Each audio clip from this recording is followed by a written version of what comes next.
The events and occurrences of our life sometimes can make us, breaks us and defines us. मतलब हमारे life की जो घटनाएं हैं वो हमें बनाती है, हमें बिगाड़ती है, हमें डिफाइन करती है। हमें अपनी लाइफ की घटनाओं से कभी घबराना नहीं चाहिए। द रीज़न इज़ दैट कि हमारी लाइफ की अगर घटनाएं ना हो, हम टूटे नहीं तो हम कभी आगे नहीं बढ़ेंगे। हम अपनी लाइफ के बारे में सोच नहीं सकते।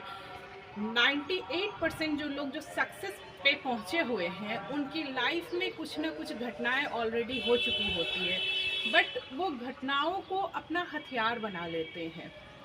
सपोज़ अगर हम एग्जांपल लेते हैं, जो जापान में जो नागासाकी और हिरोशिमा पे जो बॉम्ब अटैक हुआ था 1945 में, अमेरिका ने किया था।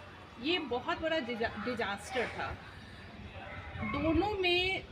दोनों bomb, it was a nuclear attack. करीब लाखों लोग मरे थे।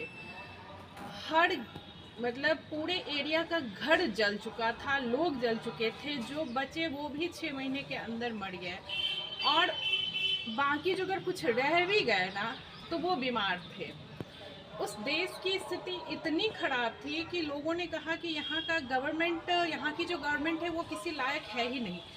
अब इस देश का कुछ नहीं हो सकता। और लोगों ने वहाँ से क्या किया कि उन्होंने पलायन स्टार्ट कर दिया, वो जाने लगा दूसरे जगह। लेकिन फिर गवर्नमेंट ने सोचा ऐसे अगर लोग चले जाएंगे तो फिर क्या होगा।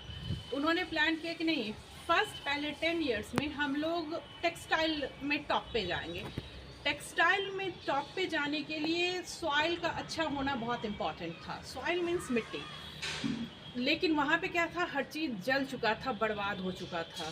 बट उन्होंने इतनी मेहनत की अपने वापस से उस लाइफ को पटरी पे लाने के लिए कि वो 10 इयर्स के अंदर वो टेक्सटाइल में वर्ल्ड में टॉप पे चले गए।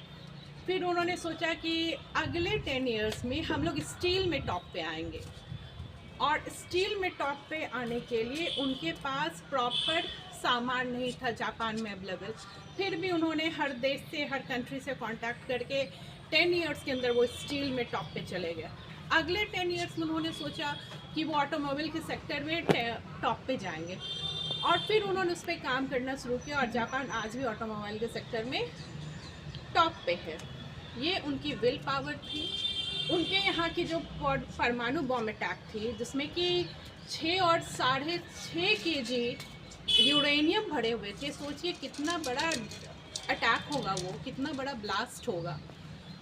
और जहाँ सब कुछ रुइन हो चुका था, nothing was remaining there. But उनकी विल पावर, उनकी कठिन मेहनत से वो कंट्री आज टॉप पे है। जस्ट मैं यही कहना चाहूँगी, अपना काम करते जाइए, अपनी परिस्थितियों को अपना रास्ता बनाइए और उस पर चलना शुरू कीजिए। चलते चलते एक दिन आपका रास्ता स्मूथ होगा। So welcome your bad luck in your life, so that it would be one day good luck for you. Thank you.